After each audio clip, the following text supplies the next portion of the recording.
চুরির বিধান হলো হাত কেটে দাও, তাও সেটা গোপনে নয়, প্রকাশ্যে জনসম্মুখে হাত কেটে দাও। বনু মাখজুমিয়া গোত্রের নারী যখন চুরিতে ধরা পড়লো, সাহাবারা চিন্তায় পড়ে গেলেন। সবেমাত্র মক্কার লোকেরা কালিমা পড়ে মুসলমান হয়েছে, ইসলামের আইন কানুন তেমন জানে না, ইসলামী শরিয়ার সাথে বেশি পরিচিত নয়। এখন যদি বিশ্বনবী চুরির যেই বিধান এটা যদি কায়েম করে হাত যদি কেটে দেয়, না জানি মক্কার লোকেরা আবার বিগড়ে যায়, না জানি মক্কার লোকেরা আবার মুরতাদ হয়ে যায়, না জানি মক্কার লোকেরা ইসলাম থেকে দূরে সরে যায়। চলো চলো, সাহাবীরা মিলে পরামর্শ করলেন, চলো বিশ্বনবীর কাছে যে বলি, ও নবী, শুধু কেবলমাত্র একমাত্র এই নারীর জন্য চুরির হাত কাটার বিধানটা আপনি একটু থামিয়ে দেন। চুরির হাত কাটার যে বিধান এইখানে একটু রহিত করে দেন, বাকিগুলা কইরেন মদিনাতে যে চলবে, কিন্তু মক্কায় এবারের জন্য মাফ করে দেন। কিন্তু কে বলবে? এই যে পরামর্শ, সাজেশন, এটা কে দিবে বিশ্বনবীর কাছে? সাহাবারা চিন্তায় পড়ে গেলেন।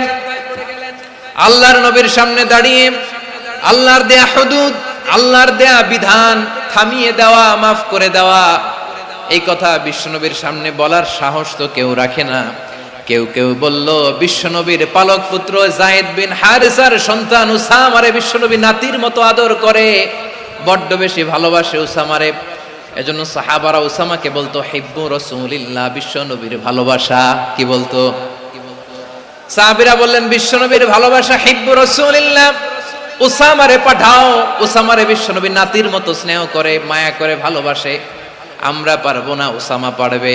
সবাই মিলে ফুলিয়ে ফুসিয়ে ওসামাকে, ছোট্ট ওসামাকে রাজি করালো। ওসামা এমন এমন কথা যে তুমি বিশ্বনবীর কাছে বলতে হবে, পারবা নাকি? ওসামা বলে, পারবো। সাইয়েদনা ওসামা রাদিয়াল্লাহু তাআলা আনহু তরুণ সাহাবী বিশ্বনবীর কাছে গেলেন, যে বললেন, নবী, বনু মাখজুমিয়া গোত্রের এক নারী চুরিতে ধরা পড়েছে, এবারের জন্য কি এই মহিলাটারে মাফ করে দিলে হয় না? এবারের জন্য একটু ক্ষমা করা যায় না নবী? বিশ্বনবী বলেন, আতাশফাউ ফি হাদ্দিম মিন হুদুদিল্লাহ, তোমার এত বড় সাহস উসামা, তুমি আল্লাহর হাত, আল্লাহর দেয়া বিধান, এটার ব্যাপারে সুপারিশ করতে এসেছো? তোমরা কি জানো তোমাদের আগে যত কওম, যত গোত্র, যত জনপদ ধ্বংস হয়েছে তার কারণ ছিল তাদের মধ্যে গরিবরা অন্যায় করলে তারা বিচার করত, আর ধনীরা অন্যায় করলে তারা মাফ করে দিত। খবরদার! ওয়া আইমুল্লাহ লাউ আন্না ফাতিমাতা বিনতি মুহাম্মাদিন সারাকাত লাকাতা মুহাম্মাদুন ইয়াদাহা। বিশ্বনবী বললেন, ওরে ওসামা, বনু মাখজুমিয়ার ওই প্রেস্টিজিয়াস এন্ড ডিগনিফাইড ফ্যামিলির মেয়ে তো দূর কি বাত, অনেক দূরের কথা। জেনে রেখো ওসামা, আমার কলিজার টুকরা, নয়নের পুটুলি ফাতেমাও যদি মক্কার জমিনে আজকে এই চুরির দায়ে ধরা পড়তো, আমি বিশ্বনবী মুহাম্মাদুর রাসূলুল্লাহ ধরে ফাতেমার ডান হাতটা কেটে দিতে এক বিলম্ব দেরি করতাম না। ইন্নাল্লাহা ইয়া'মুরু বিল আদল, আমাদেরকে জাস্টিস শিখায়। পশ্চিমারা আমাদেরকে ইনসাফ শিখায়, আমাদেরকে সুশাসন শিখায়। আর ইনসাফ, সুশাসন, ন্যায় বিচার, সুবিচার, জাস্টিস কারে বলে বিশ্বনবীর বায়োগ্রাফি থেকে জেনে নাও। এই ছিল বিশ্বনবী সাল্লাল্লাহু আলাইহি ইসলামের আদালতের নমুনা। আপনি যদি সাইয়েদনা ওমর ফারুকের জীবনের দিকে তাকান, এমন কঠোর, এমন বীর সেনানী ছিলেন। সাইয়েদনা ওমর ফারুক যদি রাস্তার এই মাথা দিয়ে হাঁটা শুরু করতেন, শয়তান ওমর ফারুককে দেখলে ওই রাস্তা রেখে দিয়ে অন্য রাস্তা দিয়ে হাঁটতো। সুবহানাল্লাহ। ওমর ফারুক রাদিয়াল্লাহু তাআলা আনহু কি পার্সোনালিটি ছিল, কি পার্সোনালিটি! আমাদের এলাকায় ছোট বাচ্চারা রাতে ভাত খেতে চায় না, আমার মেয়েটাও খেতে চায় না। এই এটা দিব, ওইটা দিব, আজকে মাহফিলে আসার সময় বলে দিছে লিস্ট করে, এটা এটা আনতে হবে। তো ছোট্ট বাচ্চাদের অনেক বায়না থাকে, ওরা রাতে খেতে চায় না। তো মায়েরা বিভিন্ন ভয় দেখায়, এই বাঘ আসবে, বাঘ আসবে খাও, এই ভূত আসবে, ভূত আসবে খাও। আপনারা কি বলেন চট্টগ্রামে? কি আসবে? হ্যাঁ, ভূত, ভূত, ভূত আসবে, বাঘ আসবে, খাও খাও খাও, তাড়াতাড়ি খাও। তো বাচ্চারা এগুলো শুনে ভয়ে খেতে শুরু করে। মদিনার জমিনেও একই ঘটনা ঘটতো। মদিনার ছোট্ট ছোট্ট সোনামণিরা খেতে চাইতো না, তো মায়েরা বলতো, হা হুয়া ইয়াতি উমর, হা হুয়া ইয়াতি উমর, ওই যে উমর আসতেছে, উমর। ওমরে ফারুকের কথা শুনলে বাচ্চারা একেবারে ঠান্ডা। সুবহানাল্লাহ পড়বেন না? প্রভু তুমি বলেছ রাসূল দেবে না, বলনি দেবে না ওমর, বলনি দেবে না হামজা তারিক, খালিদ বিজয় সমর। প্রভু তুমি বলেছ রাসূল দেবে না, বলনি দেবে না ওমর, বলনি দেবে না হামজা তারিক, খালিদ বিজয় সমর। প্রভু তুমি বলেছ রাসূল দেবে না। আল্লাহু আকবার। ওমর ফারুক রাদিয়াল্লাহু তাআলা আনহু, ওনার কথা শুনলে গায়ের মধ্যে গুজবাম হয়, গায়ের পশমগুলো দাঁড়িয়ে যায়। সুবহানাল্লাহ বলেন। কি পার্সোনালিটি ছিল, কি ব্যক্তিত্ব ছিল। মুনাফিকরা ওমর ফারুককে জমের মতো ভয় পেতেন। শয়তান, খুদ শয়তান এই রাস্তা দিয়ে আসলে শয়তান অন্য রাস্তা দিয়ে হাঁটতো। ওমর ফারুক রাদিয়াল্লাহু তাআলা আনহুর জীবনে যদি দেখেন, তাহলে সেখানে আপনি আদালতের, ইনসাফের, সুশাসনের, জাস্টিসের নমুনা দেখতে পাবেন। কয়টা শুনবেন? সাইয়েদনা ওমর ফারুকের রাদিয়াল্লাহু তাআলা আনহুর সন্তান আব্দুর রহমান মিশরে মদ খেয়ে মদ্যপ অবস্থায় ধরা পড়েছে। মদ খাওয়ার কারণে, মদ যদি কেউ পান করে আর যদি প্রমাণিত হয়, তার বিচার হলো 80 বেত। আওয়াজ করে বলেন কয় বেত? বাংলাদেশেও তো এই আইন আছে নাকি? বাংলাদেশে আছে? হ্যাঁ, মদ খাইলে 80 বেত, এই আইন বাংলাদেশে চালু হোক। আমরা চাই কি চাই না? চাই সবাই। এজন্যই তো ইসলাম ভাল লাগে না। ইসলামকে ভাল লাগে না, ইসলামকে আউট করে রাখতে পারলেই তো এরকম বড় বড় বোতল খাওয়া যায়। একেবারে সহজ, পানির মতো সহজ হিসাব, একেবারে সহজ। ওমর ফারুক রাদিয়াল্লাহু তাআলা আনহুর ছেলে ভুল করে মদ পান করে ফেলেছিলেন। আব্দুর রহমান, ঘটনা ঘটেছে মিশরে। মিশরের গভর্নর তখন আমর ইবনুল আস রাদিয়াল্লাহু তাআলা আনহু। আব্দুর রহমানের ভাই যে গভর্নরকে বলল, গভর্নর যদি একটু দয়া করেন, খলিফার ছেলে আমার ভাই আব্দুর রহমান মদ্যপ অবস্থায় ধরা পড়েছে, জনসম্মুখে যদি আপনি বেত্রাঘাত করেন আমাদের প্রেস্টিজ থাকে না, যদি 80 বেত আপনি মারেন আমার কোনো কথা নাই, কিন্তু ঘরের ভেতরে মারেন। আব্দুর রহমানের ভাইয়ের সুপারিশ শুনে সাইয়েদনা আমর ইবনুল আস রাদিয়াল্লাহু তাআলা আনহু রাজি হয়ে গেলেন। ঘরের ভেতরে লোকচক্ষুর আড়ালে 80 বেত তিনি মানলেন। কিন্তু ঘটনাক্রমে এই কথা লুকিয়ে লুকিয়ে ঘরের ভেতরে 80 বেত মারার কথা সাইয়েদনা ওমর ফারুক মদিনা থেকে জানতে পারলেন। মদিনা থেকে তিনি ফরমান জারি করলেন, এই বিচার যেমনটি আমর ইবনুল আস আদায় করেছে, এটা প্রকৃতপক্ষে আদায় হয় নাই। আসো সবাই মদিনায় আসো, আমর ইবনুল আস মদিনায় আসো, আব্দুর রহমানও আসো, সবাই আসো, জনসম্মুখে এই বিচার কার্যকর করতে হবে। সাইয়েদনা ওমর ফারুক মসজিদে নববীর পিলারের মধ্যে নিজের ছেলেকে বাঁধলেন, আবার জনসম্মুখে 80টা বেত তার গায়ের মধ্যে মারলেন। মাজমুয়ে ফাতাওয়া ইবনে তাইমিয়া রাহিমাহুল্লাহ উনি এটা নকল করেছেন। এটা সবচেয়ে বিশুদ্ধ মত। আর অনেক মত আছে, মারা গেছে কবরের উপর, ওগুলো বাদই দিলাম। কেমন খলিফা ছিলেন, কেমন খলিফা! পশ্চিমারা তোমরা জাস্টিস আমাদেরকে শেখাও, ইনসাফ কারে বলে, সুশাসন আমাদেরকে তোমরা শেখাও। ওমর ফারুক রাদিয়াল্লাহু তাআলা ওইটাকে, ওই বিচারকে তিনি ধর্তব্য মনে করেন নাই। মদিনাতে এনে আবার জনসম্মুখে আবার 80 বেত মেরেছেন। মিশরে ওমর ফারুক রাদিয়াল্লাহু তাআলা আনহু আমর ইবনুল আসকে গভর্নর করে পাঠালেন। সেখানে আমর ইবনুল আসের ছেলে একটা প্রতিযোগিতায় রানার আপ হয়েছে। এক মিশরি সেখানে চ্যাম্পিয়ন হয়েছে। রানার আপ বুঝতে পেরেছেন তো? রানার আপ সেকেন্ড হয়েছে, এক মিশরি হয়েছে চ্যাম্পিয়ন প্রথম। কিন্তু গভর্নরের ছেলে ও জিততে পারে নাই। ও রাগে ওই মিশরির গায়ের মধ্যে কয়েকটা লাঠি দিয়ে বাড়ি মেরেছে। মিশরি যে মদিনাতে ওমর ফারুকের কাছে বিচার দিলেন, আপনার গভর্নরের ছেলে অন্যায়ভাবে আমার গায়ে হাত তুলেছে।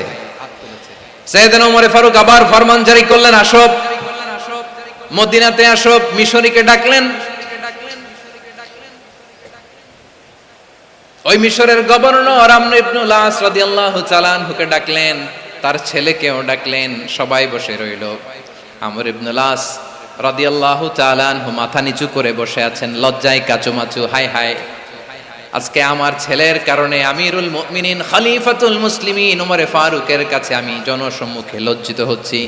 সাইয়েদনা ওমরে ফারুক বললেন, এই নাও লাঠি, গভর্নরের ছেলে তোমার মাথার মধ্যে যতগুলো বাড়ি মেরেছে আজকে জনসম্মুখে তুমি অতগুলা বাড়ি মারো। মিশরি বলে, থাক, আপনি যে ডেকে আনছেন সবার সামনে এটা বলছেন, এতেই আমি খুশি। আল্লাহু আকবার। আপনার মহানুভবতা দেখে আমি খুশি, আর অপমানের দরকার নাই। ওমরে ফারুক বলে, না, খবরদার, এই কথা মিশরি তুমি বলো না, মারো, যতগুলা বাড়ি মেরেছে মারো। বাধ্য হয়ে মিশরি আমর ইবনুল আসের সামনে ওনার কলিজার টুকরা সন্তানের মাথার মধ্যে বাড়ি মারতে আরম্ভ করলেন। ঠিক যতগুলা বাড়ি গভর্নরের ছেলে আমর ইবনুল আসের ছেলে মিশরির গায়ে মেরেছিল, মাথায় মেরেছিল, মিশরি গুনে গুনে ততটা মারলেন। এই দৃশ্য দেখে ওমরে ফারুক রেগে মেগে আগুন, রাগের চোটে রাগ সামলাতে না পেরে আর নিজেকে সামলাতে না পেরে মিশরিরে বললেন, ছেলেরে মারা শেষ হয়ে গেলে এবার বাবার টাক মাথার মধ্যে কয়েকটা বাড়ি মার। রাগের চোটে, আউট অফ অ্যাঙ্গার, রাগের চোটে যে আমার পাঠানো গভর্নর আমর ইবনুল আস তার ছেলেকে কেন আদব তারবিয়া কেন শিক্ষা দিতে পারে না। ছেলেরে মারা হইলে এবার আমর ইবনুল আসের মাথার মধ্যে দুইটা মারো। এটা রাগে বলেছেন, এটা শাস্তি হিসেবে না। সুবহানাল্লাহ পড়ে। তোমরা আমাদেরকে সুশাসন শিখাও, আমাদেরকে সুশাসন শিখাও। বিশ্বনবী বলেন, আদল এটা যেন বিষয় না, এটা দিয়েই মানবিক সমাজ গড়তে হবে।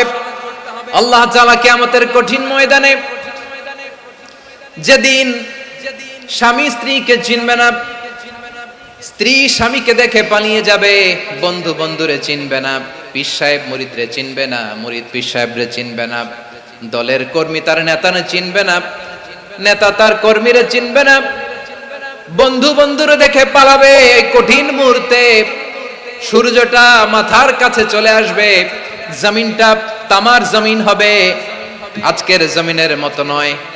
মানুষ ঘর্মাক্ত, ক্লান্ত, শ্রান্ত মাথার মগজগুলো কানের ছিদ্র আর নাকের ছিদ্র দিয়ে বেয়ে বেয়ে পড়বে।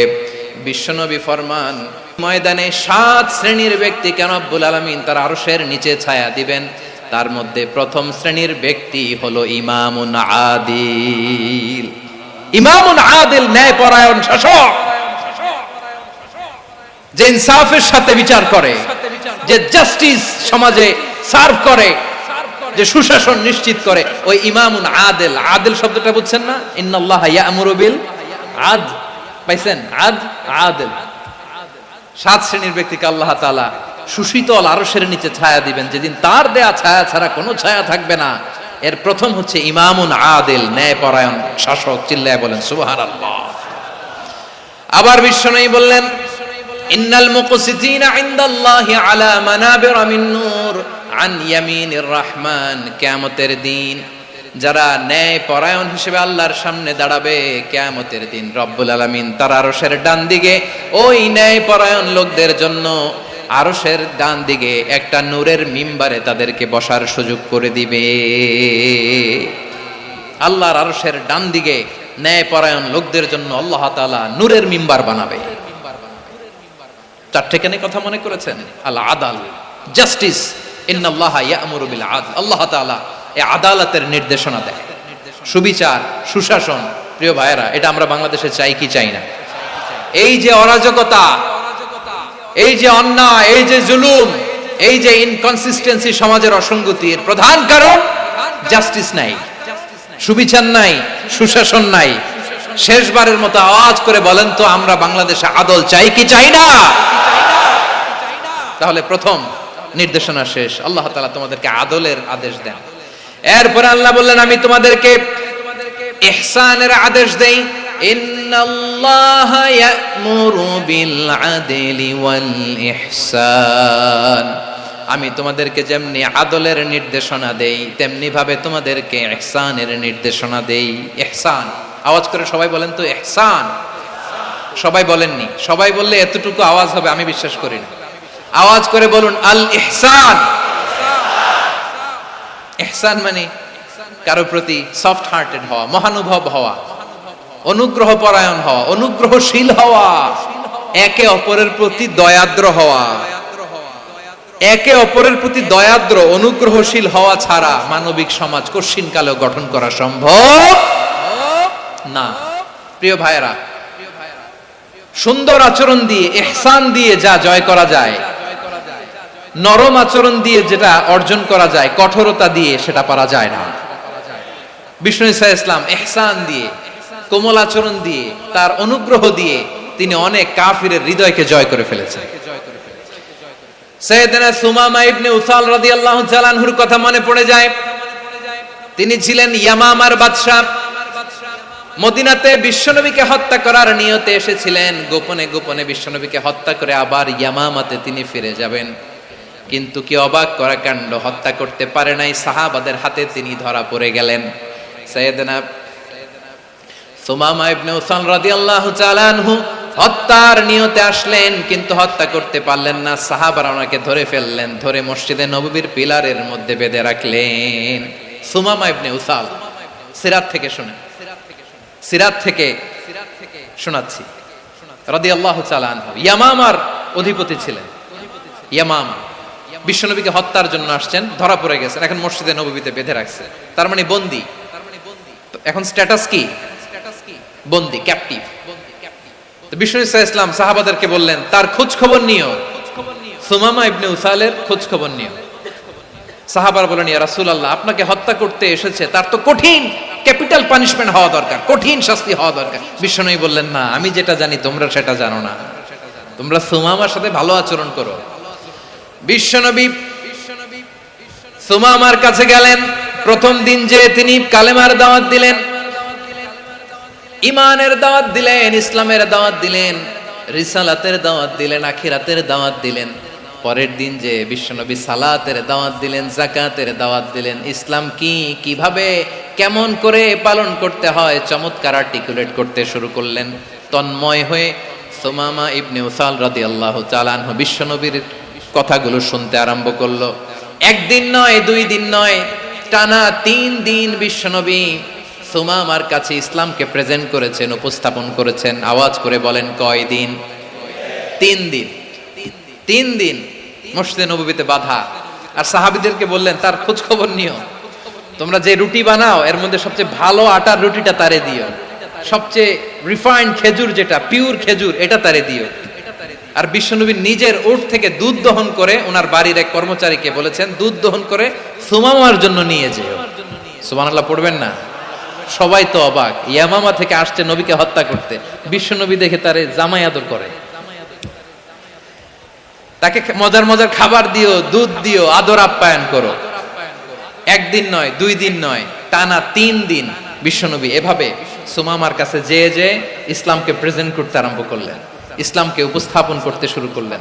আর তাকে চমৎকার এন্টারটেইনমেন্ট, আপ্যায়ন দিতে আরম্ভ করলেন। টানা 3 দিন যখন ইসলামের দ্য বিউটিজ অফ ইসলাম, ইসলামের সুমহান বাণী, সৌন্দর্য তার কাছে উপস্থাপন শেষ, তাকে আপ্যায়ন শেষ, বিশ্বনবী বললেন সাহাবাদেরকে, যাও এবার সুমামার হাতের পায়ের রশি দুটো খুলে দাও।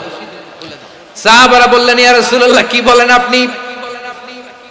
ও তো হত্যাকারী, সুযোগ পায় নাই, আপনারে মারতে পারে নাই, ছেড়ে দিলে আবারও আপনার উপর তলোয়ার নিয়ে ঝাঁপিয়ে পড়বে। নবী, এই সিদ্ধান্ত আপনি নিতে যাবেন না। বিশ্বনবী বললেন, যেটা বলেছি সেটা করো, সুমামার রশিগুলো ছেড়ে দাও, সুমামার হাতে পায়ের রশিগুলো যে তোমরা খুলে দাও। সাহাবারা তর্ক জুড়ে দিলেন, লা ইয়া রাসূলুল্লাহ, এমনটা করবেন না, তো ভয়ঙ্কর, ভয়ঙ্কর খুনি, কি জানি কি হয়ে যায়। বিশ্বনবী বললেন, না, তার হাতে পায়ের রশিগুলো খুলে দাও। সাহাবারা বিশ্বনবীর কথা মতো তার হাতে পায়ের রশিগুলো খুলে দিল। সুমামা মুহূর্তের মধ্যে মসজিদে নববী থেকে বের হয়ে ইয়ামামায় ফিরে না যে মসজিদে নববীর পাশে একটা খেজুর বাগান ছিল, সেখানে চলে গেলেন। সেখানে একটা ছোট্ট কুয়া ছিল, কুয়ার পানি দিয়ে তিনি গোসল করলেন। সুবহানাল্লাহ পড়েন। কুয়ার পানি দিয়ে গোসল করে মসজিদে নববীর সামনে এসে বিশ্বনবী এবং সাহাবাদের সামনে দাঁড়িয়ে সাব্বাবা উঁচু করে বললেন, আশহাদু আল্লা ইলাহা ইল্লাল্লাহ ওয়া আশহাদু আন্না মুহাম্মাদান আবদুহু ওয়া রাসূলুহু। আল্লাহু আকবার। আমি সাক্ষ্য দিচ্ছি আল্লাহ ছাড়া কোনো ইলাহ নাই, আর মুহাম্মদ আল্লাহ তাআলার প্রেরিত বান্দা এবং রাসূল। প্রিয় ভাইয়েরা, ইহসান দিয়ে যা জয় করা যায়, কঠোরতা দিয়ে সেটা কঠিন কালেও জয় করা যায় না। আওয়াজ করে বলেন ঠিক কি না? এবার সুমামা দাঁড়িয়ে বলে, ওগো নবী, আমি তো কালিমা পড়ে মুসলমান হয়ে গেলাম, এবার শোনেন, এই মুহূর্তের আগে আপনার চেহারার চাইতে নিকৃষ্ট কোনো চেহারা আমার কাছে ছিল না, কিন্তু শাহাদা পাঠ করার পরে আপনার চেহারার চাইতে উত্তম শ্রেষ্ঠ কোনো চেহারা আমার কাছে আর নাই। ও নবী, আজকের দিনের আগে ইসলাম ধর্মের চেয়ে নিকৃষ্ট অপছন্দনীয় কোনো ধর্ম আমার কাছে ছিল না, কিন্তু এই মুহূর্ত থেকে ইসলামের চেয়ে সেরা শ্রেষ্ঠ পছন্দনীয় কোনো ধর্ম আমার কাছে নাই।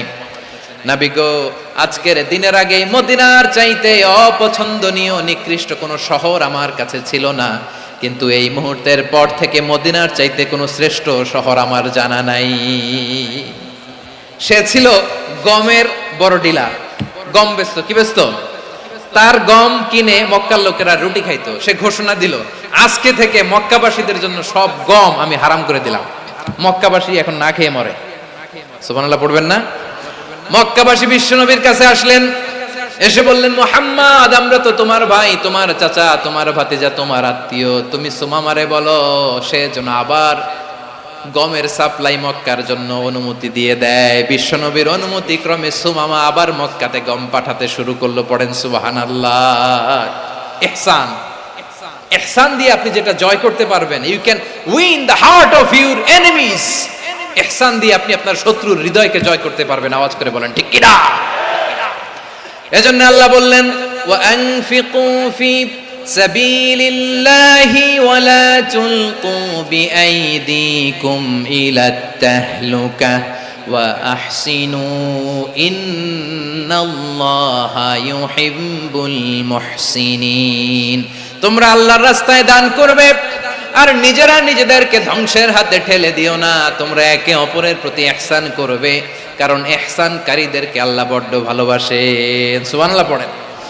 আবার সূরা রহমানে আল্লাহ বললেন, হাল জাযাউল ইহসানি ইল্লাল ইহসান ফাবিআইয়ি আলা, সবাই পড়েন, ফাবিআইয়ি আলাই রাব্বিকুমা তুকাযযিবান।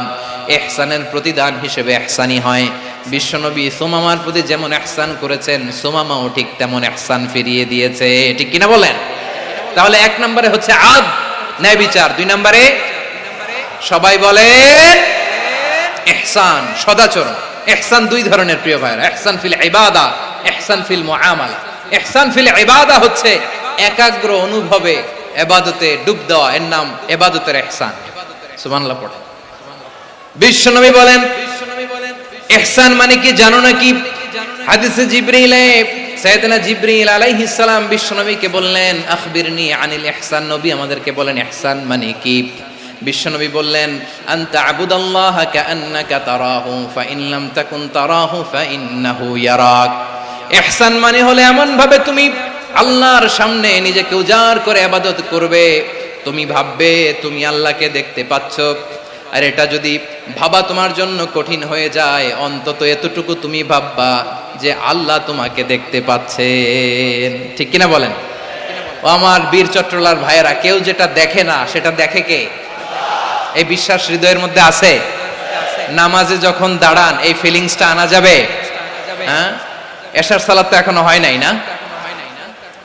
আলোচনা শেষে এশার সালাত এখানে অনুষ্ঠিত হবে, তাই না? আচ্ছা বলুন তো, আমরা এশার সালাত পর্যন্ত বেঁচে থাকবো এই গ্যারান্টি আছে কার কার? হাত তোলেন। কয়েকজন হাত তুলছে পেছনে, না বুঝে তুলে ফেলছে। এশা পর্যন্ত যে আমরা হায়াত পাবো কোনো গ্যারান্টি আছে? সবাই আওয়াজ করে বলেন, গ্যারান্টি আছে? গ্যারান্টি নাই। এজন্য বিষ্ণু ইসলাম বলেছে, এমন ভাবে নামাজে দাঁড়াও, ইবাদত করো, মনে করো হতে পারে এটাই আমার জীবনের শেষ নামাজ। Perform the salah as if this is your last and final prayer. এমন ভাবে সালাতে দাঁড়াও, ভাবো হতে পারে এটাই তোমার জীবনের শেষ নামাজ। এমন ভাবে নামাজে দাঁড়াও, ভাবো এটাই শেষ নামাজ। তাহলে নামাজে একাগ্রতা বাড়ায় দিবে কে? ফলে ইবাদতের ইহসান আমাদের অর্জিত হবে। আর মুআমালাতে ইহসান হলো, বিশ্বনবী বলেন, ইন্নাল্লাহা তাবারাকা ওয়া তাআলা কাতাবাল ইহসানা আলা কুল্লি শাই ফাইদা কাতালতুম ফাআহসিনুল কিতলা ওয়া ইযা যাবাহতুম ফাআহসিনুয যাবহা ওয়ালিয়ুহিদ্দা আহাদুকুম শাফরাতাহু ওয়ালিয়ুরিহ যাবিহাতাহু। ইহসান দুই ধরনের। আওয়াজ করে বলতে হবে, কয় ধরনের? সবাই বলুন আওয়াজ করে, কয় ধরনের? একটা হচ্ছে ইহসান ফিল ইবাদা, ইবাদতে ইহসান। ইবাদতে ইহসান কি? একাগ্র অনুভব দিয়ে ইবাদত করা, মন প্রাণ দিয়ে ইবাদত করা। আর মুআমালাতে ইহসান কি? সব কাজে, দৈনন্দিন কাজে, কর্মে, সামাজিক অ্যাক্টিভিটিতে কোমলতা প্রদর্শন করা, অনুগ্রহের সাথে সবকিছু করা। আল্লাহ তাআলা ইন্নাল্লাহ তাবারাকা ওয়া তাআলা কাতাবাল ইহসানা আলা কুল্লি শাই, তিনি সব কিছুর ব্যাপারে ইহসানকে আবশ্যক করেছেন। সবকিছু মুমিনের সব কাজে ইহসানের পরশ থাকবে। ওয়া ইযা কাতালতুম ফাহসিনুল কিতলা, বিষ্ণুই বলেন তুমি যখন কাউকে হত্যা করো ইহসানের সাথে করো। সুবহানাল্লাহ পড়বেন না? যখন হত্যা করো তখনও ইহসানের সাথে। আচ্ছা হত্যা করবো আবার ইহসান আসবে করতে করে, তো মেরেই ফেলবো আমি। আল্লাহ, ও ভাই একজন খুন করেছে, খুনি, রাষ্ট্রীয় আইনে তার শাস্তি হয়েছে ডেথ পেনাল্টি, মৃত্যুদণ্ড। এখন মৃত্যুদণ্ড দেখে আপনি যেমনে মন চায় তেমনে মারবেন লোকটারে?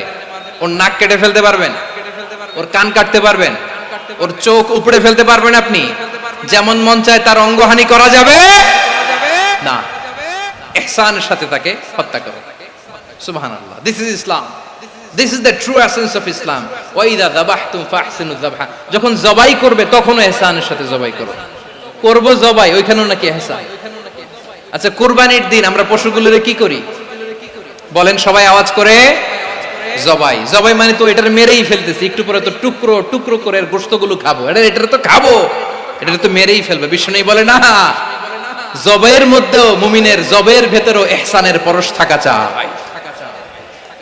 যখন জবাই করবে প্রাণীটাকে হাত পা টাইট করে বেঁধে নাও, ছুরিটাকে শার্পেন করে নাও, ধারালো করে নাও, যাতে অল্প সময়ে জবাইটা হয়ে যায়, প্রাণীটা যাতে কম কষ্ট পায়। সুবহানাল্লাহ পড়ে।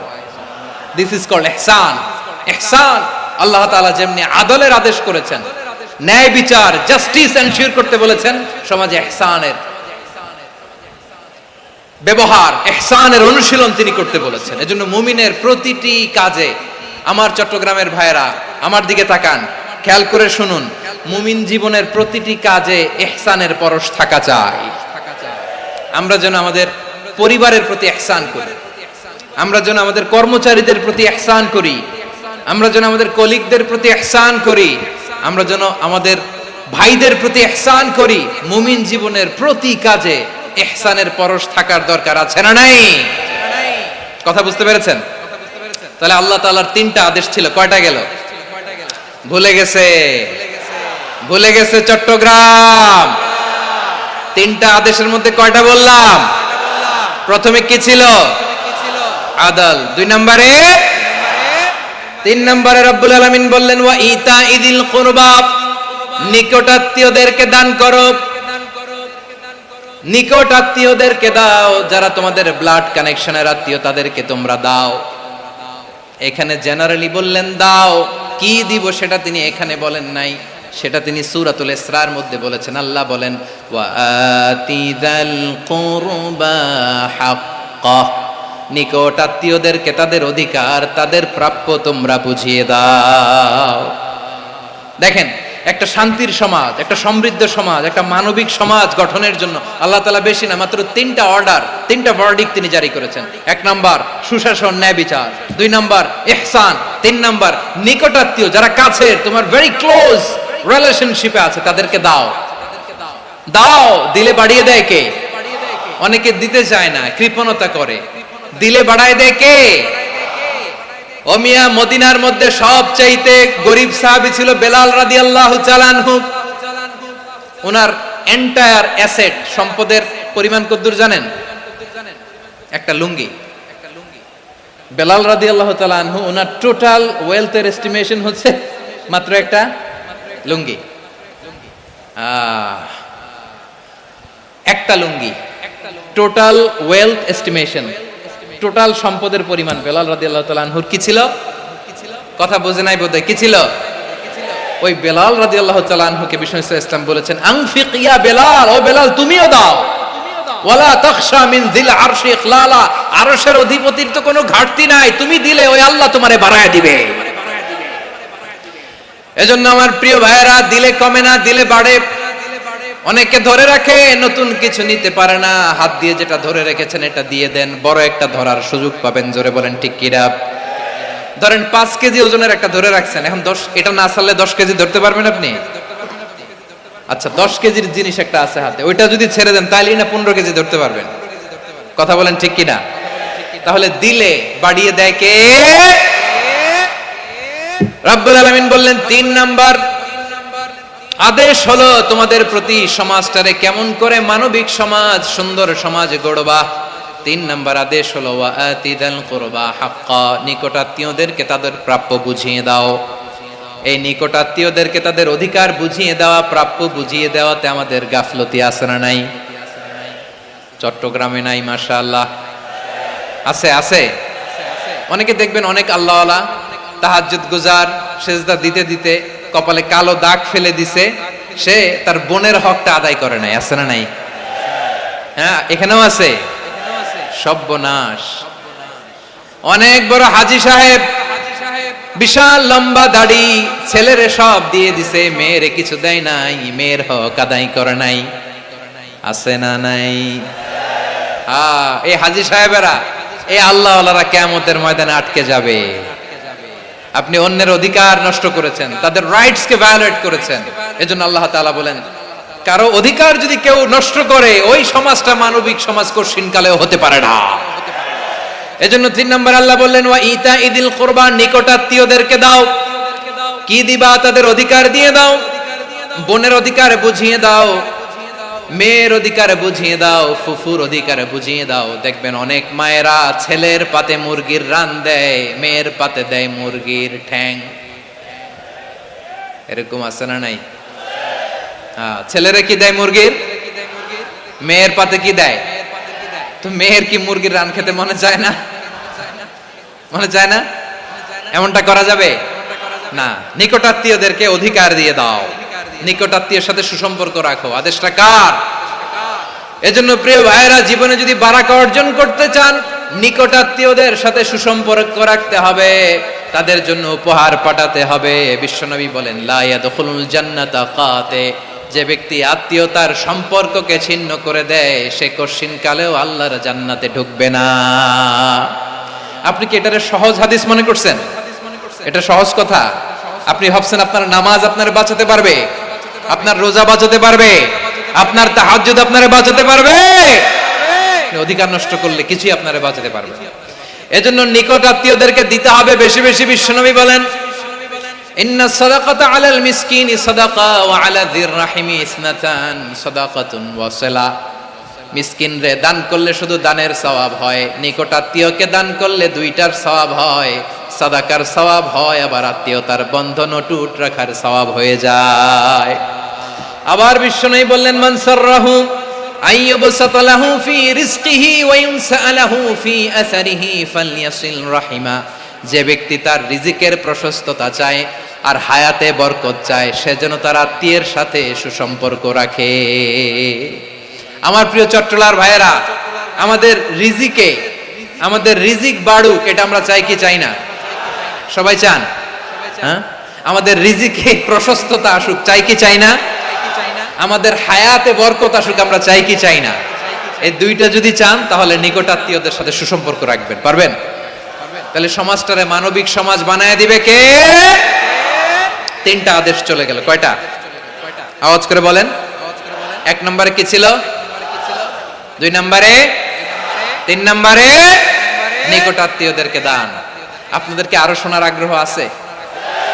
আপনাদের মনোযোগ আছে না গেছে? কষ্ট হচ্ছে না? মাশাআল্লাহ, মাশাআল্লাহ। তাকবীর পড়ুন, লিল্লাহি তাকবীর।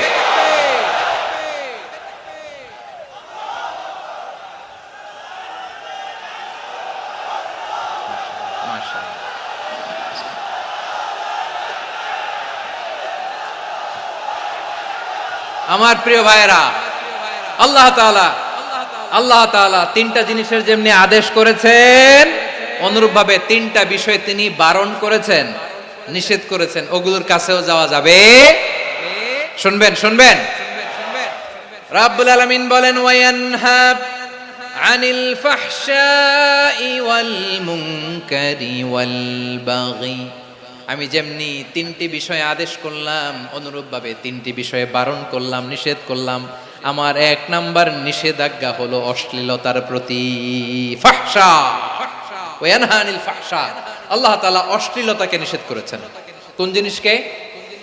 সবাই বলুন কোন জিনিসকে? যত ধরনের, যত টাইপের, যত ক্যাটাগরির অশ্লীলতা হতে পারে সব অশ্লীলতাকে হারাম করেছেন কে? ফাহশা মানে কি?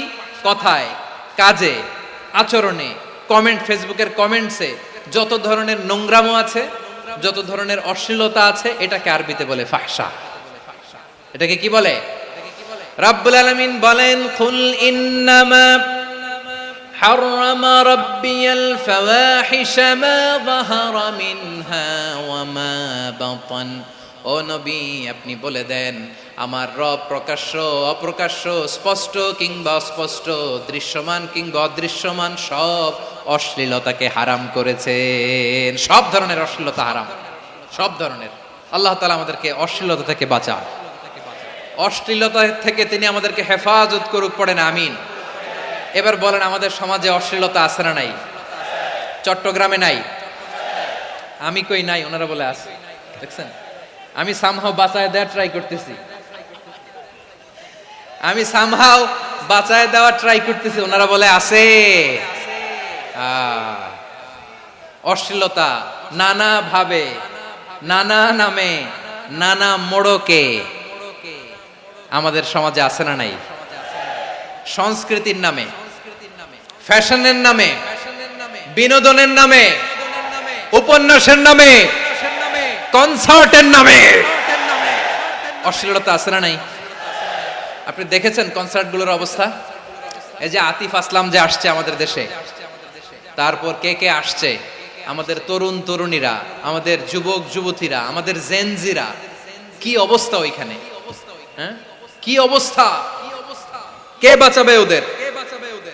কে রক্ষা করবে ওদের ইমানের, ওদের চরিত্রের হেফাজতের গ্যারান্টি কে দিবে? কনসার্টের নামে অশ্লীলতা আছে না নাই? ছেলে মেয়ে একে অপরকে জড়ায় ধরতেছে, একে অপরকে চুমো খাচ্ছে প্রকাশ্যে, দিবালোকে, গণমানুষের সামনে।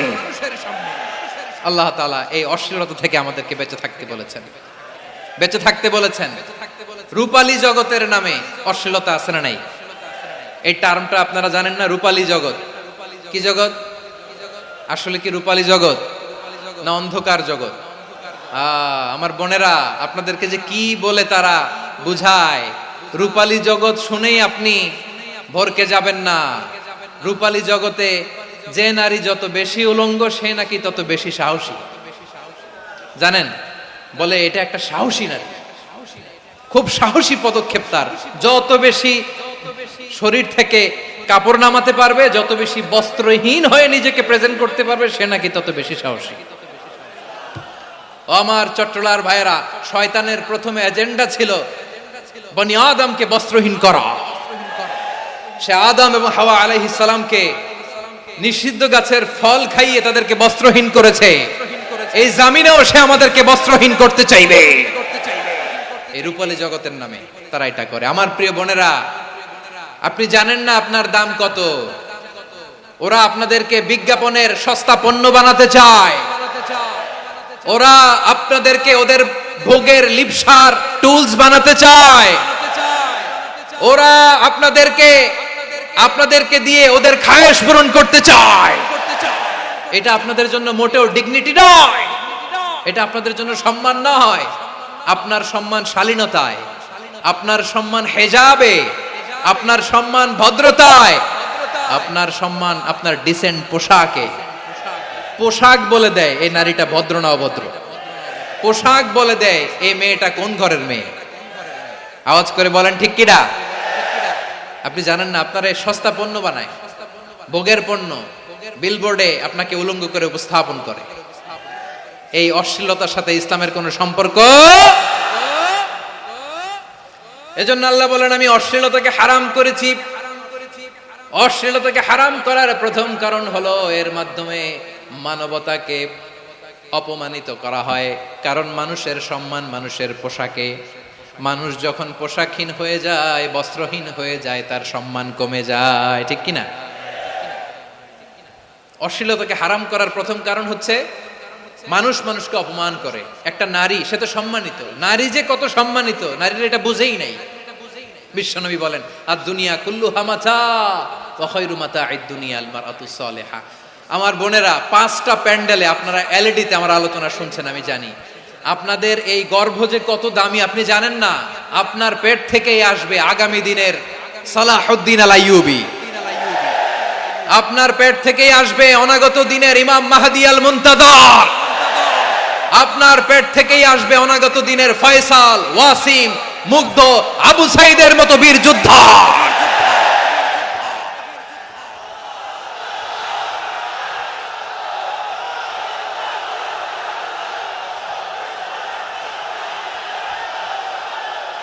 আমার প্রিয় বোনেরা, আমার প্রিয় বোনেরা, বিশ্বনবীর কথার ওজন খেয়াল করেন। আর দুনিয়া কুল্লুহা মাতা ওয়া খায়রু মাতা'আদ দুনিয়া আল মারআতুস সালিহা। দুনিয়ার সবকিছুই অ্যাসেট, এর মধ্যে সবচেয়ে দামি অ্যাসেট নেককার নারী। আপনার গর্ভ যে কত দামি আপনি জানেন না। নিজের সময়টাকে কাজে লাগান, কোরআন পড়েন, সুন্নাহ পড়েন। আপনার অনেক দায়িত্ব ঘরে। You are the MD of your family. একটা family it's a very big institution. পরিবার একটা অনেক বড় প্রতিষ্ঠান। and you are the MD of your institution. আপনি এই পরিবারের MD, managing director of your family. এখানে আপনার কত দায়িত্ব।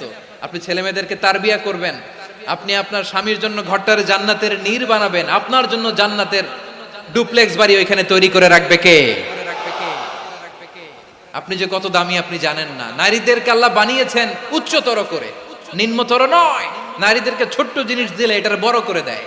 নারীদেরকে ভ্রূণ দিলে, শুক্রাণু দিলে নারী এটারে বাচ্চা হিসেবে উপহার দেয়, ঠিক কিনা?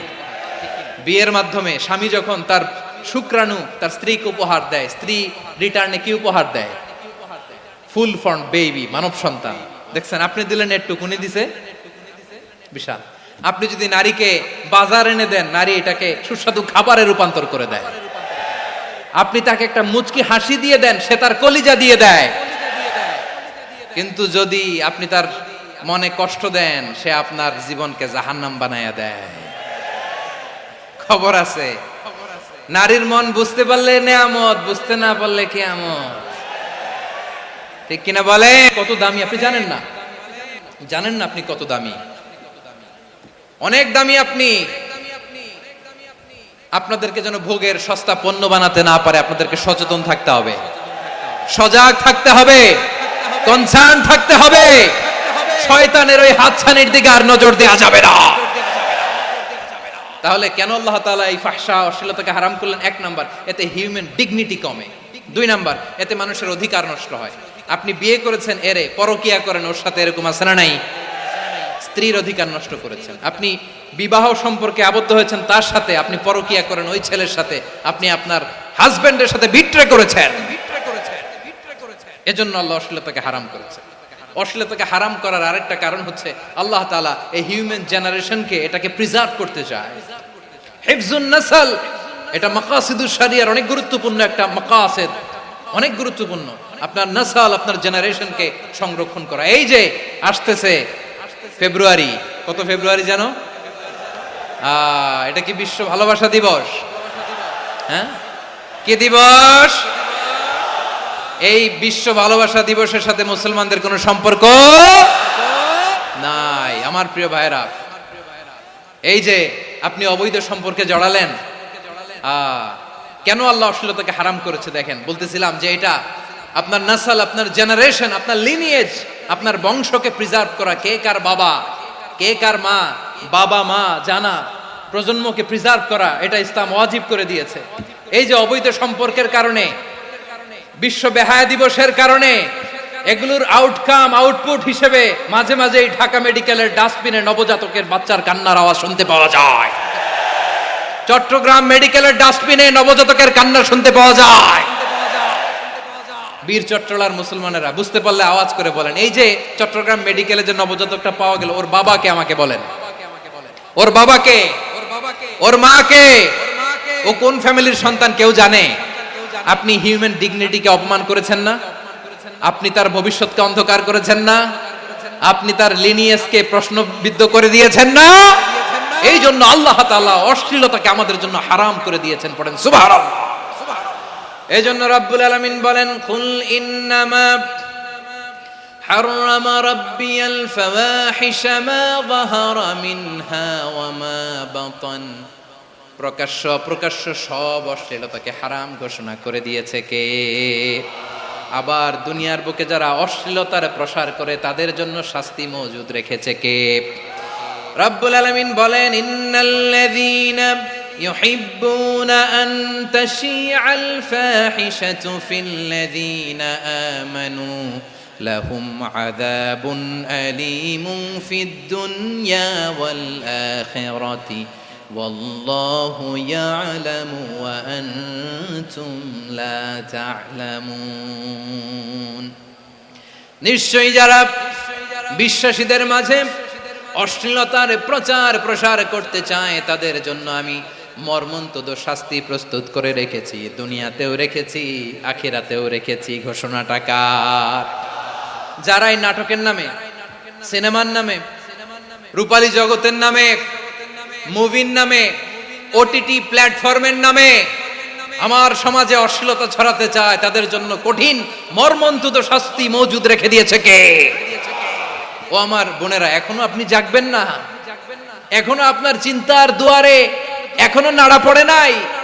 ওরা আপনাকে উলঙ্গ বানাতে চায়, ওরা আপনাকে আইটেম গার্ল বানাতে চায়। এজন্য ইসলাম অশ্লীলতাকে হারাম করেছে। হারাম। ইসলাম বলেছে যোজন যোজন দূরে থাকো, ওরা বলে না কাছে আসো, কাছে আসার গল্প, ক্লোজ আপ ওয়ান, কাছে আসার গল্প আছে না নাই? চট্টগ্রামে তো এগুলো নাই মাশাআল্লাহ। হ্যাঁ,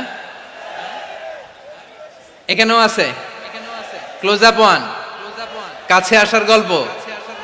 আল্লাহ বলেন ওয়ালা তাকরাবুজ জিনা, কাছেও এসো না, জিনা থেকে যোজন যোজন কিলো দূরে থাকো, ওরা বলে কাছে আসার গল্প। আমার বীর চট্টলার ভাইয়েরা, কাছে আসতে হলে আমরা কোরআনের কাছে আসব, কাছে আসতে হলে নবীর কাছে আসব, কাছে আসার গল্প হবে আমার রবের কাছে আসার গল্প। চিল্লায় বলো ঠিক কিনা?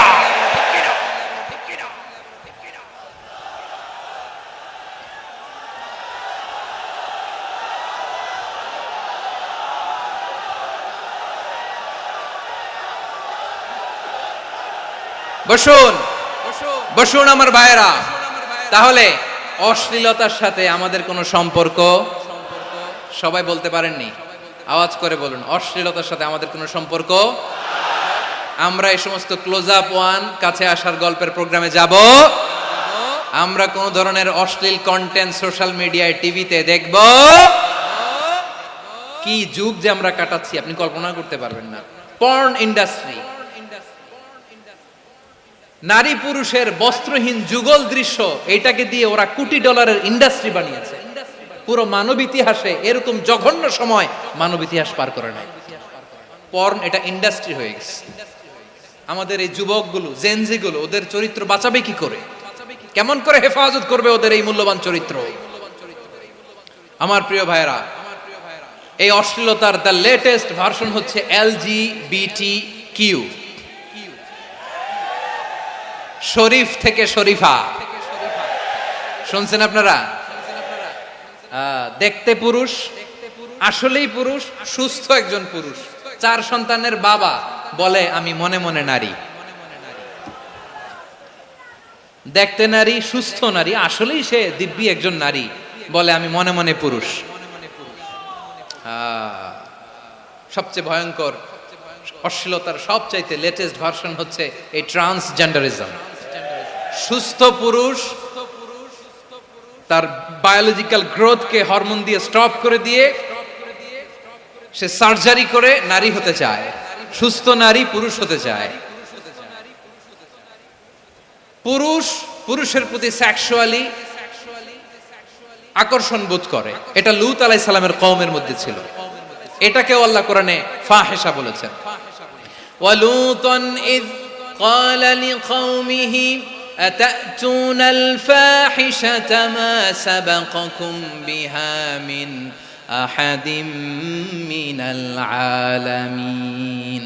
লূত আলাইহিস সালাম বললেন, তোমরা কি এমন এক অশ্লীল কার্যক্রমে ডুব দিলে নাকি যেটা গোটা বিশ্বের কেউ কখনো করে নাই, তোমরাই প্রথম করেছো। পড়েন নাউযুবিল্লাহ। এই পশ্চিমের এই রোগ আমার দেশে যেন আসতে না পারে, আমাদের সজাগ থাকতে হবে। প্রিয় ভাইরা, চিল্লায় বলেন ঠিক কিনা? পশ্চিমের অবস্থা ভয়ঙ্কর। পাশ্চাত্যে আমি যুক্তরাষ্ট্রে ছিলাম অনেকদিন, কয়েক মাস, বিভিন্ন স্টেটে ঘুরেছি। গার্ডিয়ানরা উদ্বিগ্ন, ছেলে মেয়েদেরকে, ছোট্ট ছেলে মেয়ে, ওদেরকে জিজ্ঞেস করে, তুমি how do you feel right now inside yourself, তুমি ভিতরে ভিতরে কেমন ফিল করো, তোমার কি ছেলে ছেলে লাগে না মেয়ে মেয়ে লাগে? আচ্ছা বলেন, এই ছোট্ট বাচ্চাটাও কি এগুলো জেন্ডার অ্যাসাইনমেন্ট বলতে এগুলো কিছু বুঝে? এইভাবে মিসগাইড করা হচ্ছে। কৌতূহল বশত ছোট্ট ছেলে যদি বলে আমার তো মেয়ে মেয়ে লাগে, তখন বলে যে না তুমি মেয়ে, ছেলে না। মা বাবা বাধা দিলে ওকে আলাদা গভর্নমেন্ট হাউসে নিয়ে যায়। ভয়ঙ্করতম অবস্থা। আমরা একটা সময়ে শুনতাম যে হুজুর আমার ছেলেটা খুব ভালো, হাফেজে কোরআন, আল্লাহওয়ালা। হুজুর আমার ছেলে দাড়ি রাখছে, আল্লাহওয়ালা। হুজুর আমার ছেলে 5 ওয়াক্ত সালাত জামাতের সাথে পড়ে, তার মানে আল্লাহওয়ালা। পশ্চিমে যে আমি কি শুনছি জানেন? ওরা বলে হুজুর আমার ছেলেটা ইউনিভার্সিটির একটা মেয়ের সাথে প্রেম করে, ও খুব আল্লাহওয়ালা, হুজুর দোয়া করবেন। এর কারণ ওদের কাছে আল্লাহওয়ালার ক্রাইটেরিয়া হচ্ছে হুজুর আমার ছেলেটা আরেক ছেলের পছন্দ করে নাই, আমার মেয়েটা আরেক মেয়েকে ভালোবাসে নাই, এজন্য আমার ছেলেটা আল্লাহওয়ালা, হুজুর ওর জন্য একটু দোয়া করে দিয়েন। কি চ্যালেঞ্জ ওরা ফেস করতেছে। ওনার ছেলে যে আরেক ছেলেরে বিয়ে করবে না, এটাতেই উনি খুশি যে আলহামদুলিল্লাহ আমার ছেলেটা একটা মেয়েরে ভালোবাসে, আমার মেয়েটা একটা ছেলেরে ভালোবাসে, মানে এটা খুব আল্লাহওয়ালা। নাউজুবিল্লাহ পড়তে পারলেন না? এজন্য অশ্লীলতার সাথে আমাদের কোনো সম্পর্ক। রব্বুল আলামিন বলেন ওয়ায়ানহা আনিল ফাহশাই ওয়াল মুনকারি ওয়াল বাগি, তিনটা জিনিসকে আমি নিষিদ্ধ করলাম। এক নাম্বার হলো ফাহশা, অশ্লীলতা। 2 নম্বরে হলো মুনকার, সমস্ত মন্দ কাজ। আপনাদের মনোযোগ আছে না? শেষ করে দিব? আর 2-1 মিনিট শুনবেন? আচ্ছা বলি তাহলে, আর 2-1 মিনিট। তাহলে নিষেধাজ্ঞা জারি করেছেন 3টা জিনিসের উপর। 1 নাম্বার কি? ফাহশা, অশ্লীলতা। 2 নাম্বার মুনকার। মুনকার মানে হচ্ছে যত মন্দ কাজ, খারাপ কাজ, বাজে কাজ, এটার বলে মুনকার। এটার কি বলে? আপনারা পড়ছেন না? তা'মুরুনা বিল মা'রুফি ওয়া তানহাউনা আনিল মুনকার। ভালো কাজের আদেশ, সৎ কাজের আদেশ, অসৎ কাজের নিষেধ। মুনকার, মুনকার হচ্ছে মানুষের স্বাভাবিক বিবেকবোধ যেটাকে খারাপ বলে, ওইটাই মুনকার। পৃথিবীর সব আসমানি গ্রন্থ যেটাকে খারাপ বলেছে, মানুষের স্বাভাবিক বিবেকবোধ যেটাকে খারাপ বলেছে, এগুলো সব মুনকার। যেমন ইফটিজিং, এটা কি ভালো না খারাপ? মজুদদারি, খাদ্যে ভেজাল দেওয়া, ওজনে কম দেওয়া, মাছে ফরমালিন মিশানো, চাঁদাবাজি, টেন্ডারবাজি, দখলবাজি, এগুলো আমাদের স্বাভাবিক বিবেকেই বলে এগুলো খারাপ, এগুলো হচ্ছে মুনকার। আল্লাহ তাআলা এই মুনকার থেকে আমাদেরকে বেঁচে থাকতে বলেন, আর শয়তান এই মুনকারের প্রতি আমাদেরকে উদ্বুদ্ধ করে।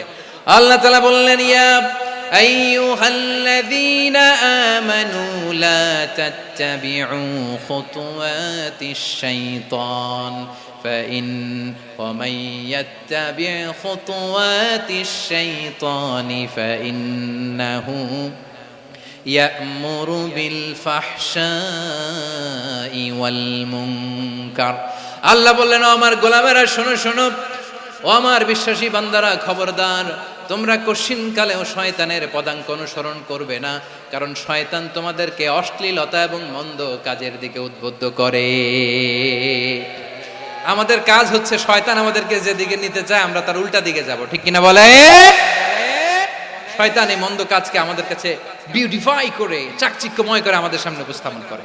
এজন্য আল্লাহ বলেন মুনকারকে থামাতে হবে, মুনকার প্রতিরোধ করতে হবে। মুনকার প্রতিরোধের দায়িত্ব শুধু আমাদের নাকি?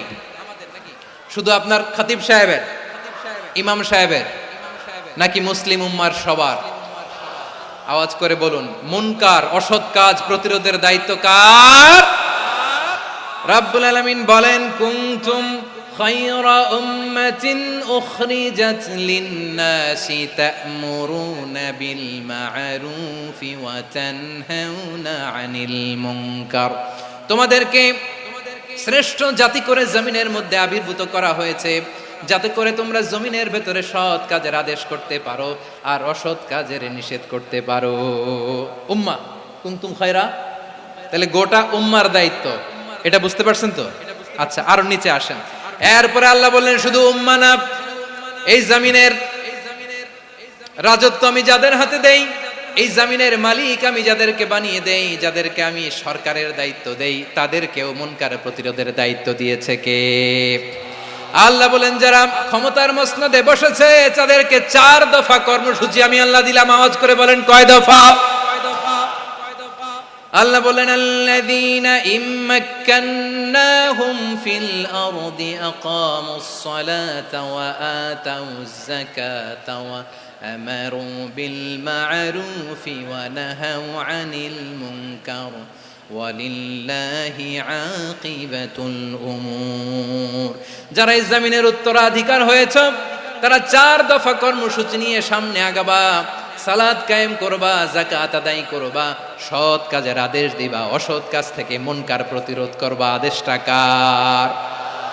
আমার প্রিয় চট্টলার ভাইরা, পুরো উম্মার দায়িত্ব মুনকার প্রতিরোধ করা, সরকার প্রধানের দায়িত্ব মুনকার প্রতিরোধ করা। এরপর আল্লাহ বলেন প্রতিটা ফ্যামিলির যিনি প্রধান সিইও বাবা, প্রত্যেক বাবারও দায়িত্ব এই মুনকার প্রতিরোধ করা। আওয়াজ করে বলেন ঠিক কিনা?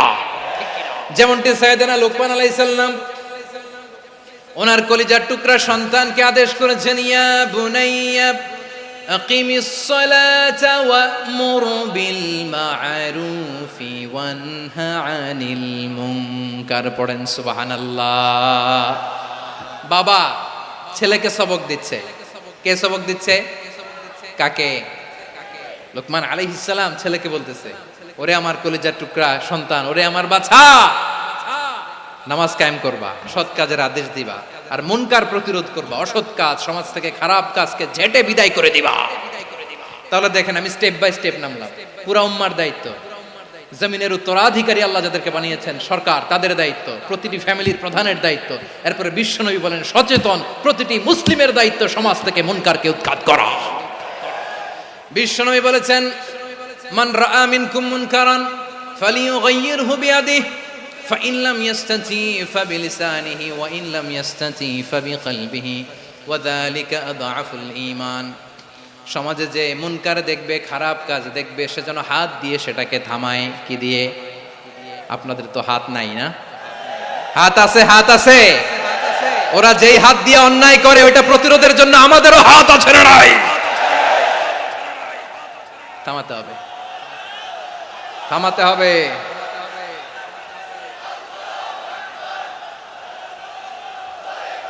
বসুন আমার প্রিয় ভাইয়েরা, ওরা ওদের যে হাত দিয়ে টেন্ডারবাজি করে, চাঁদাবাজি করে, ইফটিজিং করে, দখলবাজি করে, যে হাত দিয়ে, ওই মুনকার থামায় দেওয়ার জন্য আল্লাহর দেয়া আমাদেরও 2টি হাত আছে না নাই?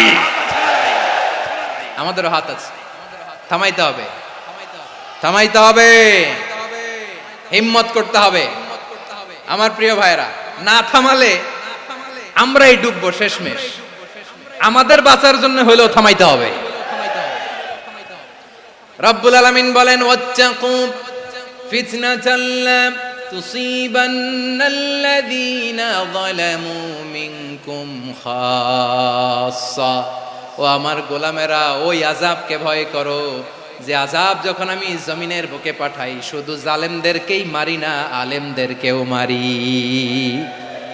আযাব যখন আসে তখন শুধু জালিমই মরে না, আলেমও মরে। জানেন মুসা আলাইহিস সালামের পায়ে একবার একটা লাল পোকা কামড় দিয়েছে, লাল পিঁপড়া। লাল পিঁপড়া কামড় দিলে খুব আরাম লাগে না? কি লাগে? হ্যাঁ, জ্বলে না? লাল একটা পিঁপড়া কামড় দিছে, তো উনি রেগে মেগে পাশি দেখে লাল পিঁপড়ার বাসা, পা দিয়ে ডলে মুছে সবগুলো পিঁপড়া মেরে ফেলছে। এই ঘটনাটা আল্লাহ ঘটিয়েছেন এজন্য মুসা আলাইহিস সালাম ছিলেন কালিমুল্লাহ, সরাসরি আল্লাহর সাথে কথা বলতেন। তিনি আল্লাহকে জিজ্ঞেস করেছিলেন, আল্লাহ তুমি যখন কোন জনপদে আযাব পাঠাও, শাস্তি দাও, ওখানকার শুধু জালেমরাই তো মরে না, ভালো মানুষগুলাও মরে, তো আযাব দিবা মুশরিকদের উপর দিবা, অবাধ্যদের উপর দিবা, ভালো মানুষগুলারে মারো কেন? আল্লাহ বললেন, মুসা তোমার যে কামড় দিছিল পায়ের মধ্যে পিঁপড়া, কয়টা পিঁপড়া? জোরে বলেন। একটা পিঁপড়া, তো সবগুলারে মারলা কেন? রেগে মেগে পুরো পিঁপড়ার বাসা ভেঙে ম্যাসাকার করলা কেন? এই মুসা, আমি যখন অ্যাকশনে যাই, আমি যখন শাস্তি দেই, তখন এত বাস বিচার করা হয় না, বাস বিচার করা যায় না। যখন অ্যাকশনে যাওয়া হয় ওইটা ডাইরেক্ট অ্যাকশন হয়ে যায়। চিল্লায় বলো ঠিক কি না? এজন্য আমাদের বাঁচার জন্য হলে ওই পাপ থামাতে হবে, এই শয়তানের অট্টহাসি থামাতে হবে, অন্যায় অপরাধ সমাজ থেকে আমাদের থামাতে হবে। কারণ আযাব আসলে ওরাও মরবে, আমরাও মরব। একটা জাহাজ 2 তলা, আপনি আছেন 2য় তলায়, শুনতেছেন? শুনতেছেন? জাহাজ কয় তলা? আপনি কোন তলায়? 2য় তলায়। নিচের তলার কিছু লোক জাহাজের তলা ছিদ্র করতে আরম্ভ করছে। কি ছিদ্র করতেছে? আচ্ছা, জাহাজের তলা ছিদ্র করলে তলা দিয়ে কি ঢুকে? এখন আপনি যদি বলেন আমার কি, আমি তো 2 তলায়, আমার কি, আমি তো সেফ, আমি ইন দ্য সেফ জোন, আমি তো ভালো আছি, আমি তো ভালো আছি, ওরা ছিদ্র করে ওরা মরবে। আসলে কি শুধু ওরা মরবে, নাকি তলা ফুটো হলে ভিতরে পানি ঢুকলে আপনারও শরীর সমাধি হবে? তলা দিয়ে যখন পানি ঢুকবে, জাহাজ ঢুকলে আপনিও মরবেন। এজন্য নিজে মরার আগে ওই পাগলগুলোর নিচতলায় যে থামাতে হবে। চিল্লায় বলেন ঠিক কি না? এজন্য আল্লাহ বললেন মুনকার প্রতিরোধের দায়িত্ব সমাজের টপ টু বটম সবার। পুরো আম্মার দায়িত্ব, সরকার প্রধানের দায়িত্ব, প্রতিটি ফ্যামিলির প্রধান বাবার দায়িত্ব, বিশ্বনবী বললেন প্রতিটি সচেতন মুসলিমের দায়িত্ব। এজন্য মুনকার প্রতিরোধ করার দরকার আছে না নাই? সমাজে এই যে ইফটিজিং হয়, আপনার বোনের বয়সী একটা মেয়েকে কিছু বকাটে টিটকারি করে, এই বলে সেই বলে, নোংরা কথা বলে, রাস্তায় দেখেও আপনি পাশ দিয়ে না দেখার মতো চলে যান কেন? আপনি দাঁড়ান না কেন? আপনি দাঁড়ালেই তো থেমে যাবে, কারণ সত্যের যে শক্তি তার সামনে মিথ্যা মুখ থুবড়ে পড়ে। আপনার সামনে ও কিছুই না, নাথিং। আপনি দাঁড়ান, ওকে প্রশ্ন করেন যে আমার বোনকে তুমি ডিস্টার্ব করো কেন? আপনাকে দেখে আরো 5 জন দাঁড়াবে, 5 জনকে দেখে আরো 10 জন দাঁড়াবে। আমাদের নীরবতা আর আমাদের নিশ্চুপ থাকাই জালিমদেরকে আরো শক্তিশালী জালিম বানিয়েছে। এজন্য মুনকার প্রতিরোধের দায়িত্ব আমাদের সবার। টেন্ডারবাজি, চাঁদাবাজি, দুর্নীতি, অপরাধ, দখলদারিত্ব, মজুদদারি, এগুলো সব কিছু একসাথে প্রতিরোধ করতে হবে। ঠিক কিনা বলেন? একটা মানবিক সমাজ যদি চাই, প্রতিরোধ করতে হবে। প্রিয় ভাইয়েরা, আল্লাহর শপথ নিয়ে বলি, এই নাসিহাতগুলো সবার জন্য, সব দলের জন্য, সব মতের মানুষের জন্য। আমরা কোনো দলের প্রতি মানুষকে ডাকি না, আমরা ডাকি ইসলামের দিকে। সব দলের, সব মতের, সব মানুষদেরকে আমরা আহ্বান জানাই, আসুন আমরা একটা সুন্দর সমাজ বিনির্মাণ করি। এই যে নতুন বাংলাদেশের এক সুযোগ এসেছে, আর জীবনে হয়তো আসবে না, সামনের 100 বছর এই সময় আসবে না। আসুন দেশটাকে আমরা সাজাই, আসুন আমরা দুর্নীতি বন্ধ করি, আসুন আমরা চাঁদাবাজি বন্ধ করি, আসুন আমরা দখলদারিত্ব বন্ধ করি, আসুন আমরা এক দল আরেক দলকে নিশ্চিহ্ন করার যে রাজনীতি, এটা বন্ধ করি। সব দলের প্রতি আমার আহ্বান। আমি কিছুদিন আগে একটা নিউজ দেখলাম, ওই যে লন্ডনে বসে জনাব তারেক রহমান সাহেবকে আমি ধন্যবাদ দিতে চাই। উনি সংবাদ শোনা মাত্রই ওনার দলের অনেক চাঁদাবাজকে উনি বহিষ্কার করেছে। I do appreciate. প্রতিটি দলের এরকম ইনিশিয়েটিভ নেওয়ার দরকার আছে না নাই? যে কোনো দলে এই প্র্যাকটিসটা থাকার দরকার আছে না নাই? চাঁদাবাজদের সাথে আপনারা নিজেদেরকে মুক্ত ঘোষণা করবেন যে এরা আমার দলের কর্মী হতে পারে না। আমরা চাঁদাবাজ মুক্ত বাংলাদেশ চাই, জুলুম মুক্ত বাংলাদেশ চাই, ফ্যাসিজম মুক্ত বাংলাদেশ চাই, গুণ খুন খারাপি মুক্ত বাংলাদেশ চাই। আমরা নতুন ভোরের বাংলাদেশ চাই। ওই বাংলাদেশ পাওয়ার জন্য মুনকার প্রতিরোধে, অন্যায় প্রতিরোধে যদি বাঘের বাচ্চার মতো, আবু সাইদের মতো 2 হাত উঁচু করে বুককে টান টান করে প্রসারিত করে দাঁড়াতে হয়, রাজি আছো মুসলমান? কারা কারা রাজি? আল্লাহকে হাত দেখিয়ে প্রতিজ্ঞা করো।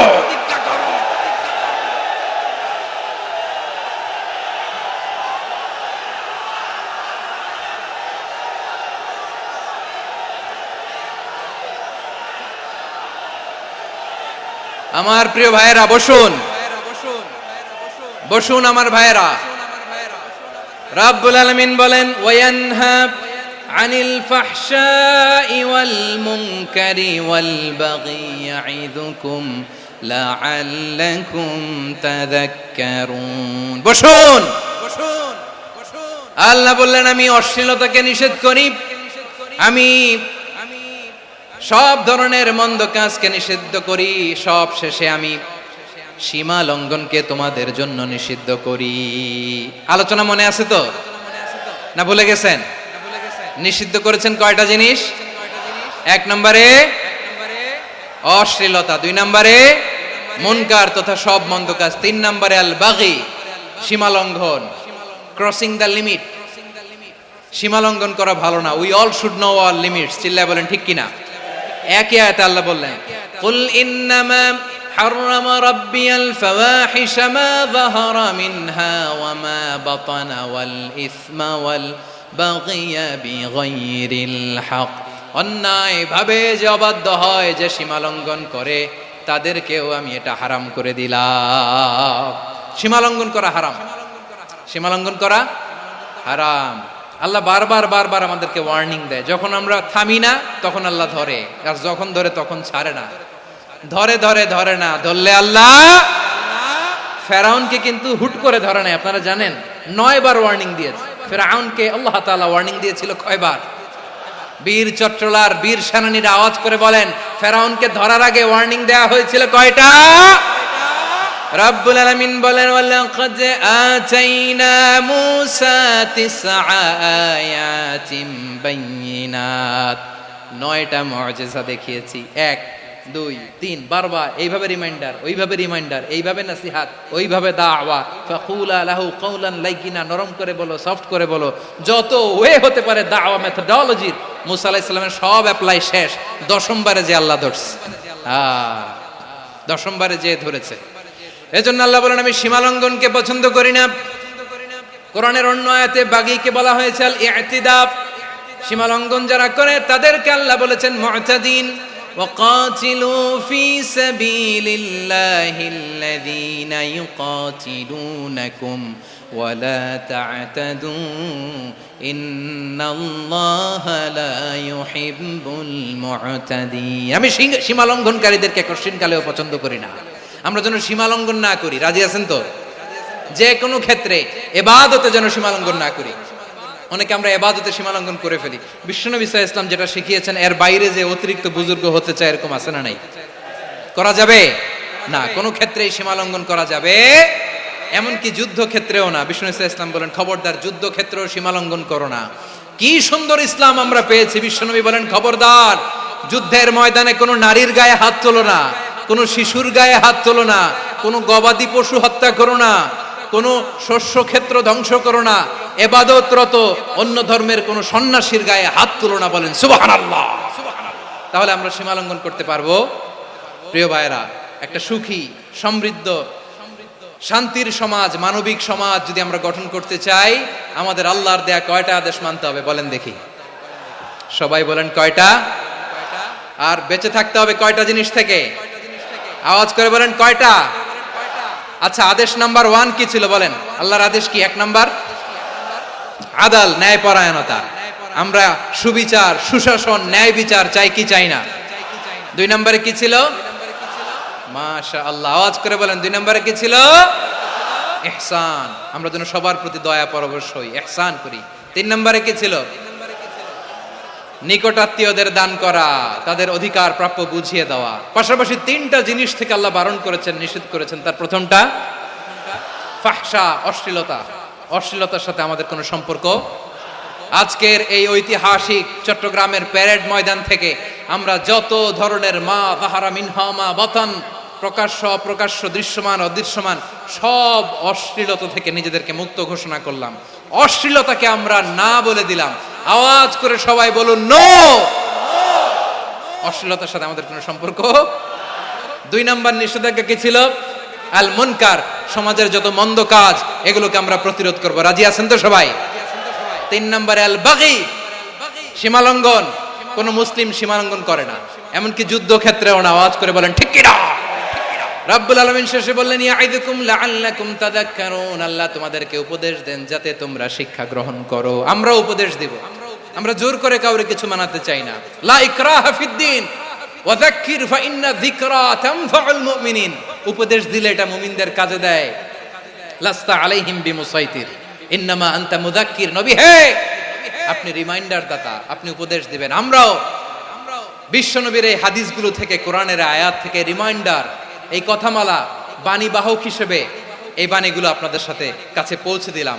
আমরা আল্লাহ তাআলার কাছে প্রার্থনা করি, আল্লাহ আমরা যেন আদল দিয়ে আমাদের সমাজকে গঠন করতে পারি। আল্লাহ আমরা যেন ইহসান করতে পারি, আমরা যেন নিকটাত্মীয়দের দান করতে পারি। আল্লাহ যত ধরনের অশ্লীলতা, অনাচার, মন্দ কাজ, সীমালঙ্ঘন, অবাধ্যতা থেকে যেন আমরা বেঁচে থাকতে পারি। আল্লাহ তাআলা আমাদের সবাইকে কথাগুলো বোঝার ও আমল করার তৌফিক দান করুক।